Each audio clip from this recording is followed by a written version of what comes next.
Okay, I got a comment on YouTube the other day from somebody who was having a hard time getting their strings changed. It sounded like they were having a problem with slippage, and what that means is when you're tightening up the string at the top there, sometimes the string can slip away. So we're going to do another how to change your string video. This is going to be the my version of how to change a string. In other words, how I happen to do it. So we got a guitar here with a broken high E string. So we're going to change the low E string because we're all out of high E strings.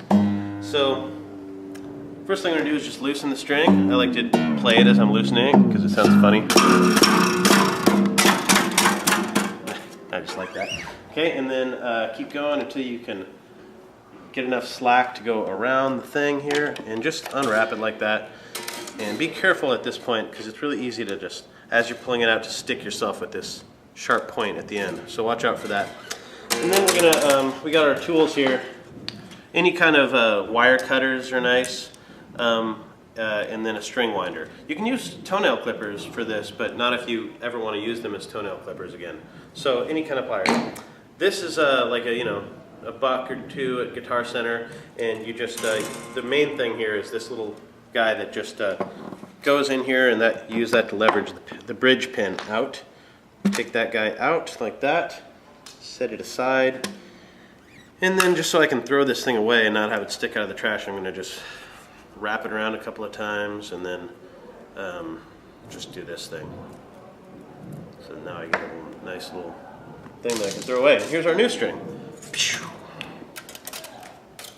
Start by putting the bridge pin back in. This thing's got a little groove here.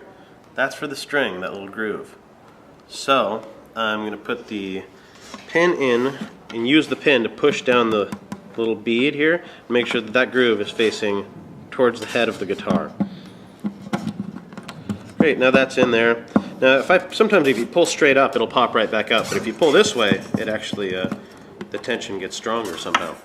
Okay, now I'm going to use my hand, my left hand, to determine how much slack to give the string.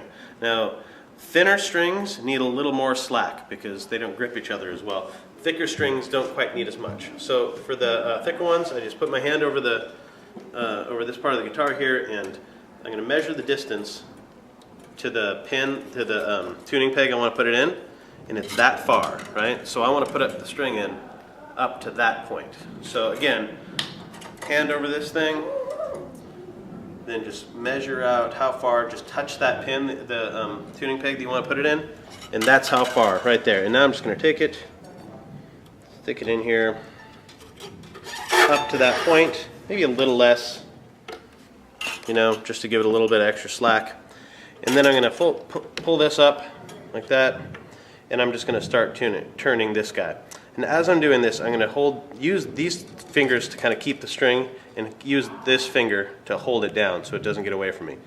After you get this first turn, it's a lot easier. So I'm going to push this up, using my first finger to hold down the string so it doesn't slip. And then once I get a little slack here, I think I give it too much slack. We'll see how it goes.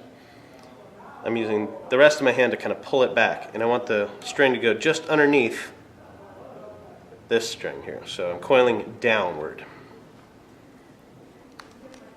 Keep going. First finger's holding it down towards the head of the guitar so that it doesn't have anywhere to go. And I can see that I got a fair bit of slack here from my video. We'll see if it's too much. Getting tighter. Now that'll happen sometimes. The pin popped out a little bit. I'm just going to push it back down. Keep going. Now that I've got it tight, again, using my second and third finger, kind of pull it tight, and my first finger to hold it down like that. Tighten, tighten, tighten.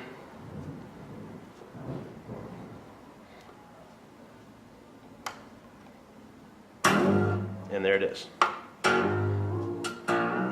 Okay, now, yeah, it looks like a pretty good amount of slack actually. So then I'm going to tighten it up a little bit. I usually use a song. I usually use the Beatles to try and find the note to see how close I am, and it's going to be, well, she was just 17. You know that jam? relatively close. Doesn't matter. You can tune it up, and then before I'm done here, I need to go up and stretch this guy out really good, all the way up, all the way back down. One more time. And that's going to help so that it doesn't slowly go out of tune over the next week or so while I'm playing it. Just get it good and stretched out right now so that it stays in tune. Finally, once I got it all relatively tuned up, and it's not tuned up obviously, but let's say that I just tuned it, I'm going to use the clippers, get in here as close as I can. These are not really the best to use, and then just kind of make sure that's not sticking up so that it doesn't hurt me later. Let's see, that's about it. The other thing to keep in mind when you're changing strings, sometimes you do them like this up here. This thing is like really sharp, and it will poke you right in the retina, right in your eyeball. So watch out for that. Don't let that happen. And that's how I change strings.